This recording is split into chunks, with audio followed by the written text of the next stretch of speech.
मुझे पद्मश्री मिला है, लेकिन उद्योग और ट्रेड में।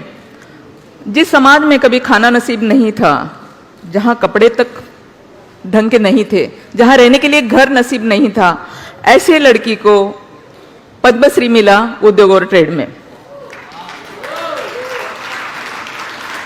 और एक खुशी की बात बता दूं कि नारी शक्ति 8 मार्च को नारी शक्ति मिल रहा है मुझे प्रेसिडेंट हाउस में, प्रेसिडेंट के हाथों से।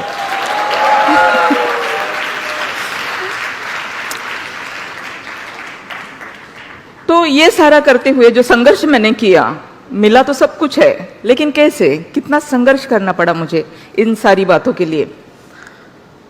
मैं कमानी ट्यूब्स लिमिटेड की चेयरमैन हूं आज, जहां मैं कुछ भी नहीं थी, जीरो भी नहीं थी, लेकिन आज एक ऐतिहासिक कंपनी की चेयरमैन हूं।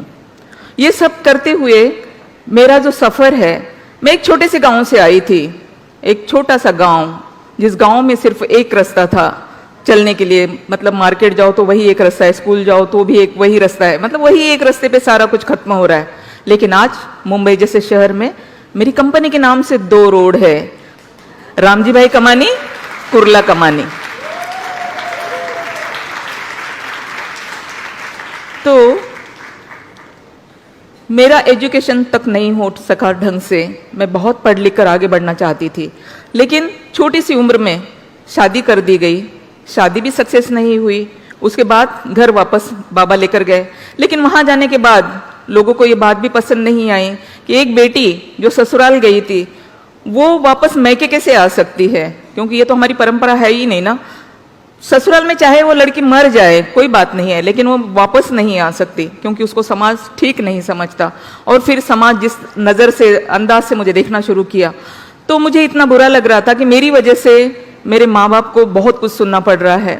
मैं बोझ बन चुकी हूँ धरती के ऊपर, क्योंकि ना तो मेरे पास एजुकेशन है, मैं नौकरी नहीं कर सकती, ना ही मैं ससुराल में, अच्छा है मेरा ससुराल जिसमें मैं संसार कर सकती हूँ। तो फिर मुझे क्या करना चाहिए? तो मुझे ऐसे लगा मुझे मर जाना चाहिए, और मैंने पॉइजन पी लिया। पॉइजन पीने के बाद भी मैं मर नहीं सकी, मुझे बचा लिया गया। लेकिन बचने के बाद जो लोग मुझे देखने के लिए आ रहे थे, वो ये कह रहे थे कि ये लड़की, तूने ये क्या कर दिया? अगर तू मर गई होती तो लोगों ने क्या कहा होता? लोग तो यही कहते ना कि महादेव की बेटी ने जरूर ऐसा कुछ काम किया होगा जिसकी वजह से इसे मरना पड़ा। तो ये बात जो है वो मेरे दिल की गहराई तक पहुंची कि ये क्या है, लोग न जीने देते हैं न मरने देते हैं। जीना बहुत मुश्किल था, इसलिए मरने का रास्ता चुना था, लेकिन मरने भी नहीं देते, तो अब क्या करें? तब फिर मैंने सोच लिया कि मैं कुछ करके दिखाऊंगी, इसी दुनिया को कुछ करके दिखाऊंगी। लेकिन क्या करूं, कहाँ जाऊं? कुछ रास्ता नहीं था मेरे पास, क्योंकि मैं एक छोटे से गांव में रहने वाली, और उस जमाने में इतना सारा कुछ था भी नहीं जिस तरह से आज के ज़माने में बहुत कुछ सीखने के लिए है, मेरे ज़माने में नहीं था। वहाँ तो ऐसा था ना कि घर से बाहर लड़की अगर जाती भी है तो कहाँ जा रही, क्यों जा रही, किससे बात कर रही है, इस तरह से था। उस सारे ऐसे हालातों में अपना रास्ता चुनना यकीनन बहुत ही मुश्किल था, लेकिन फिर भी मैंने किसी की परवाह नहीं की, क्योंकि परवाह अगर करती तो शायद मैं कुछ कर ही नहीं पाती। और मैं चलती रही, रास्ता मिलता गया। सिलाई सीखी, सिलाई के तौर पर मैंने नौकरी की, नौकरी जो 2 रुपये रोज से और 60 रुपये महीने से मैंने स्टार्टिंग की। उसके बाद मैंने उसी से अपना रास्ता चुना। लेकिन कुछ ही दिनों में मेरे बाबा की नौकरी जाती रही, मेरी बहन दवा के खातिर मर गई, और फिर तब मुझे पता चला कि पैसा कितना इम्पोर्टेंट है, क्योंकि अगर पैसा नहीं होगा तो हमारे अपने भी हमें छोड़कर जा सकते हैं और हम उनका ट्रीटमेंट तक के नहीं कर पाते। तो फिर पैसा कमाना चाहिए, और फिर मैंने अपना संघर्ष शुरू किया। कहाँ से आएगा, कैसे आएगा, कहाँ जाऊँ, मैं सोचती रही, और फिर पता चला कि सरकार की कुछ स्कीम है जिसमें से हम लोन ले सकते हैं और कुछ कर सकते हैं। और मैंने 50,000 का लोन लिया।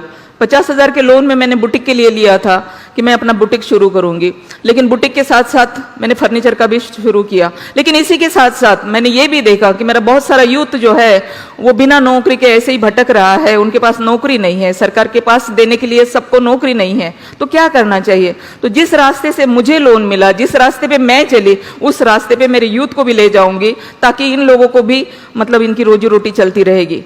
और मैंने एक संगठन बनाई, सुशिक्षित बेरोजगार युवक संगठन, और उस संगठन के द्वारा बहुत सारे बच्चों को मैंने लोन लेके दिया। गेट टुगेदर हम लोग एक साथ करते थे। बैंक के जो मैनेजर है वो स्कीम के जो भी ऑफिसर्स है वो, और इस तरह से बच्चे लोगों को बुला के एक ही प्लेटफॉर्म उनको मिलता था और वो अपने स्कीम के बारे में बताते थे। जो स्कीम उनको यूथ को अच्छी लगती थी उसी हिसाब से लोन लिया जाता था और वो लोगों का भी काम होता था। तो इसी तरह से एक तरह से मेरा सोशल काम चल रहा था, दूसरी तरफ मेरा बिजनेस भी अच्छे से चल रहा था। यही करते करते लोगों के बीच मेरे लिए बहुत अच्छी भावनाएं होने लगी कि ये जो लेडी है ये बहुत अच्छा काम करती है, और मेरे पास जो भी लोगों की तकलीफें होती थी वो मेरे पास आते थे। तो इसी तरह से मेरे पास एक प्लॉट आया और वो प्लॉट में काफ़ी सारे लिटिगेशन थे, वो लिटिगेशन मैंने दूर किए, और वहाँ पर जब बिल्डिंग बनाने की बात आई तो 99 की ये बात है, 95 में मैंने प्लॉट लिया था, 95 से लेकर 99 में मैंने उसको क्लियर किया। लेकिन हमारे पुरुष प्रधान देश में एक महिला वो भी बिल्डर बने, ये हजम तो नहीं होगा ना। ऊपर से मैं बुद्धिस्ट हूँ, एक बुद्धिस्ट, ऊपर से महिला, और ये बिल्डर बनेगी, क्योंकि बिल्डर तो सिर्फ पुरुष बन सकते हैं, महिला कैसे बन सकती है।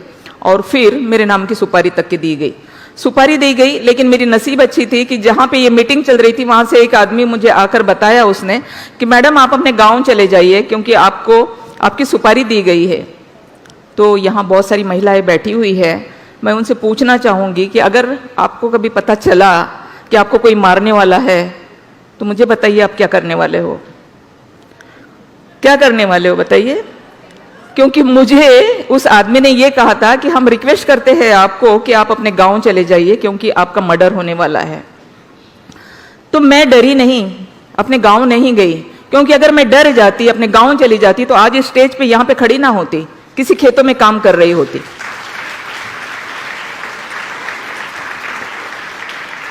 तो मैं उस वक्त के पुलिस ऑफिसर जो थे, मैं कल्याण में रहती थी, थाना में जो पुलिस कमिश्नर थे वहाँ भुजंगराव मोहिते जिनका नाम था, 99 की बात है, और मैं उनके पास गई और उनको मैंने बताया कि इस तरह की मुझे मारने की सुपारी दी गई है साहब। उन्होंने कहा ये कैसे मुमकिन है। मैंने कहा भाई साहब आप पुलिस है, आप ढूंढ लीजिए क्या हो गया, लेकिन ये बात सच है, मुझे पता चली इसीलिए आपको बताई।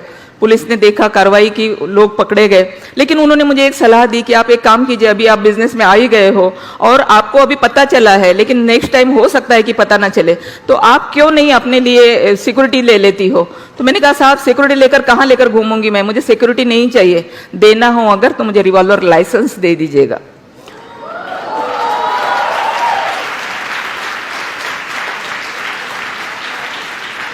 ताकि मैं अपनी हिफाजत खुद करूंगी।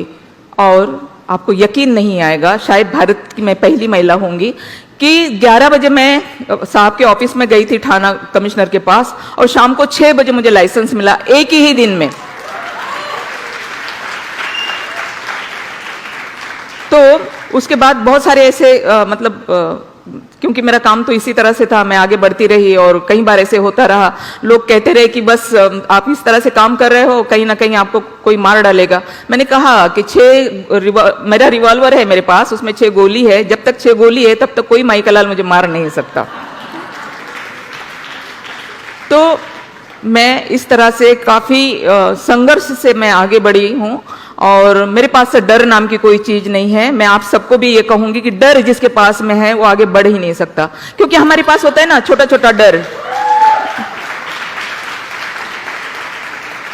कि अगर मैं ये करूं तो क्या होगा, अगर मैं वो करूं तो क्या होगा, अगर मैं वहां जाऊं तो क्या होगा। इस तरह का जो डर मानसिकता दिमाग में होती है तो इंसान डर जाता है, आगे नहीं बढ़ता। इसलिए डर को निकाल दीजिए, अपने आत्मविश्वास को जगाइए, आप भी बहुत कुछ कर सकते हो।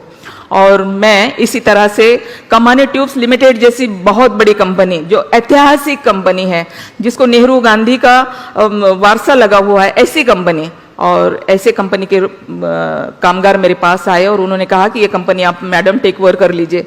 अब आप देख लीजिए कि मैं एक देहात से आई हुई लड़की, जिसके पास ढंग का एजुकेशन तक नहीं है, जिसने कोई MBA नहीं किया है, जिसके पास कुछ भी नहीं है तो सिर्फ हिम्मत, काम करने की बहुत सारी हिम्मत, ना तो कोई डर, ना तो कोई, और पूरी ईमानदारी और सच्चाई के साथ में अपना काम करना है, काम को अपना 100% देना है, तो यकीनन रास्ता अपने को मिलना ही है, मंजिल अपने को मिलना ही है। और मैंने उस कंपनी को टेक ओवर करने की कोशिश की, मैं वहां गई। मैंने वहां जाने के बाद में 116 करोड़ का कर्जा था, 140 लिटिगेशन के केसेस थे और 2 बड़ी यूनियन थी उस कंपनी के अंदर। कंपनी सिक हो चुकी थी। 87 में सुप्रीम कोर्ट में पहली बार वर्कर्स को चलाने के लिए कंपनी दी थी। 87 में देने के बाद में 97 तक वर्कर्स ने किसी तरह से मतलब कंपनी को चलाया। लेकिन उस वक्त बैंकों ने आगे बढ़ बढ़ के बहुत सारे पैसे हमारे वर्कर्स को दिए कि भाई चलो वर्कर्स से कंपनी चलाएंगे, देश में नई क्रांति आई है। क्योंकि ये पहली ऐसी कंपनी है जिस देश में सिका एक्ट तैयार हुआ इस कंपनी की वजह से। पहली ऐसी कंपनी जिसकी वजह से मालिक को बाजू में करके वर्कर्स को मालिक बनाया गया। लेकिन वर्कर है, नहीं वो चला सके कंपनी को। तो 97 में जब कंपनी फिर से लिक्विडेशन में, 3 कंपनियां थी कुरला में, कमानी इंजीनियरिंग, कमानी मेटल्स और कमानी ट्यूब्स, 2 कंपनियां ऑलरेडी लिक्विडेशन में जा चुकी थी और कमानी ट्यूब्स को मैंने बचा लिया। अब ये कमानी ट्यूब्स को बचाने के पीछे 116 करोड़ रुपए का कर्जा है। ये कैसे हुआ? मैं 2000 में वहां गई थी। 2000 से लेकर 2006 तक मैंने काफी स्टडी की उसके अंदर कि क्यों 116 करोड़ का कर्जा है। तो पता ये चला कि मतलब अगर किसी बैंक ने 5 करोड़ दिया है तो उसका 25 करोड़ हो गया, किसी बैंक ने 4 दिया, मतलब इस तरह से इंटरेस्ट और पेनल्टी की वजह से इतना सारा लायबिलिटी उसके ऊपर बढ़ गई। तो ये लायबिलिटी कैसे कम हो सकती है? अगर मैं किसी बैंक के चेयरमैन के पास जाऊं तो शायद ना हो सके। तो मैं उस वक्त के जो फाइनेंस मिनिस्टर बैंकिंग थे उसके पास गई और उनको मैंने रिक्वेस्ट की कि देखिए साहब, ये सुप्रीम कोर्ट का बेबी है और ये भी लिक्विडेशन में जा रही है, 2 कंपनियां ऑलरेडी जा चुकी है और मैं इसे बचाना चाहती हूँ क्योंकि इसके वर्कर जो है ये मेरे पास आए थे और आज वो भूखे मर रहे हैं, तो मैं उनके खातिर ये काम करना चाहती हूँ। तो वैसे भी लिक्विडेशन में अगर चली जाती है तो किसी को कुछ भी नहीं मिलना है, लेकिन अगर आप इंटरेस्ट और पेनल्टी अगर माफ कर देते हैं तो कम से कम प्रिंसिपल तो सबको मिल जाएगा। तो उन्होंने बैंकों से बात की, करीबन 4-5 बैंकों के सारी लायबिलिटी थी और बैंकों के चेयरमैन से फोन आया। आईडीबीआई हमारी ऑपरेटिंग एजेंसी थी, उन्होंने मुझे कॉल किया। ओटीएस हो गया बैंकों के साथ में। और मैं आपको बताऊं कि कहाँ पेनल्टी और इंटरेस्ट तो सारा माफ कर ही दिया, लेकिन जो प्रिंसिपल था उसमें से भी 25% मुझे माफ कर दिया गया। और इस तरह से 25% वहां पे माफ हो गया, मेरे लिए काम करना आसान हो गया। फिर वर्कर्स थे, वर्कर्स का ड्यूज था, बैंक के ड्यूज थे, ये सारा करके 2006 में 21 मार्च 2006 में कोर्ट ने मुझे कंपनी दी चलाने के लिए कि ये कंपनी है, लेकिन एक शर्त ये है कि 2011 में आपको सिका से बाहर निकलना है। तो आपको बताते हुए मुझे खुशी होती है कि मैं 2006 से 2009 तक मैंने फैक्ट्री स्टार्ट की। कुरला से मुझे वाड़ा फैक्ट्री शिफ्ट करनी पड़ी, काफ़ी सारी दिक्कतें हुई, लेकिन सारे दिक्कतों का सामना मैंने किया और 2009 में फैक्ट्री स्टार्ट की। और 2011 में जहां बैलेंस शीट पे 116 करोड़ का कर्जा था, वहां 4.5 करोड़ एक्स्ट्रा आ गए।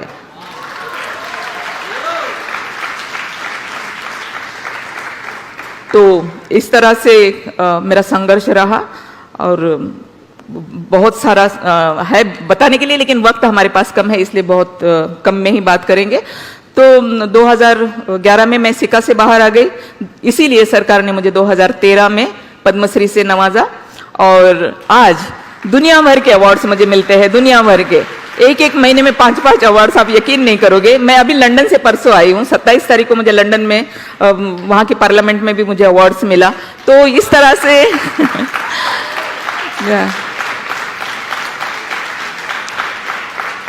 तो इस तरह से एक जीरो से हीरो बनने की कहानी है मेरी। और अगर आप सब भी मेहनत करें, हिम्मत से अपना काम करें, सच्ची लगन और यकीन से काम करें, तो यकीनन आप सब भी कल्पना सरोज की तरह बन सकते हो। Thank you.